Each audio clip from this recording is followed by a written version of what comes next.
Nagbabalik ang PTV Balita ngayon. Mas pinasimple ni Pangulong Ferdinand R. Marcos Jr. ang proseso at operasyon sa capital markets upang makahikayat ng mas maraming investors. Yan ay sa bisa ng Capital Markets Efficiency Promotions Act o si MEPA Law na sisimulan na ipatupad ngayong araw. Kabilang sa nilalaman nito ang pag-ibigay ng incentive sa mga pribadong employer na tumutulong sa paghuhulog sa personal equity at retirement account ng kanilang mga manggagawa. Sa special bell ringing sa Philippine Stock Exchange, ipinaliwanag ng Pangulo na ang mga reforma ng pamahalaan ay makakatulong din upang mapalakas ang mga maliliit na negosyante at young professionals na magsimula sa pamumuhunan. Para sa bawat Pilipino, ito po ang layunin ng pamahalaan. Alisin ang mga balakid at palawakin ang mga oportunidad para sa ating pag-uunlad. Indeed, this act allows Filipinos to be true participants in our nation's economic growth. This law enhances our competitiveness in the ASEAN region and strengthens the foundation of a capital market that can thrive on the global stage. Samantala, alamin natin ang ibang balita sa PTV Davao mula kay Jay Lagang. Mayong adlaw, kapin 300 ka mga senior citizens o persons with disabilities sa Davao City ang gitudluan.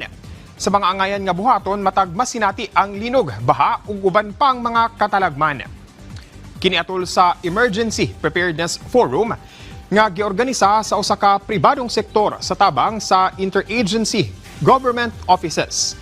Ang aktibidad gipahigayon sa mall sa Ecoland, Davao City natong Hunyo 30 ning tuiga.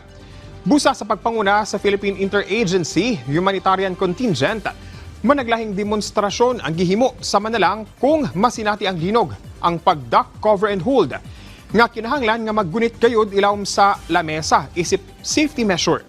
Gawa sa demonstration aduna sab mga lecture nga gihimo ang Philippine Atmospheric Geophysical and Astronomical Services Administration kun pag-asa. Ingon man ang Philippine Institute of Volcanology and Seismology kun PHIVOLCS. Ang Emergency Preparedness Forum naninguha nga mas mahimong andam ug dunay muscle memory ang mga naglangkob sa vulnerable sector matag panahon sa mga katalagman o emerhensiya. Nakabenepisyo sa libreng health assessment sa gobyerno ang mga pupil sa San Roque Elementary School sa Davao City nga gihimo niadtong Hunyo 30 ning tuiga. Usa kini ka hiniusang lakang tali sa Department of Education kun DepEd ug sa Department of Health kun DOH kauban ang suporta sa Southern Philippines Medical Center ug sa Local Government Unit Health Team. Dinlakip sa gihimo ang managlahing screening sama sa medical, vision, hearing, dental ug deworming aron masiguro nga sayo pa lang ang pag-ila sa posibleng problema sa panglawas sa mga kabatan-unan. Ug kung ugaling masayran nga ang usa ka estudyante adunay health concern, adunay libre nga serbisyong ihanyag ang gobyerno. Ang grade 1 pupil ang target sa mong serbisyo sa pagkakaroon apan sa sunod magpahigayon matud pa og sama nga health assessment alang sa mas taas nga grade level. Himuon sab ang maong programa sa tibuok Pilipinas.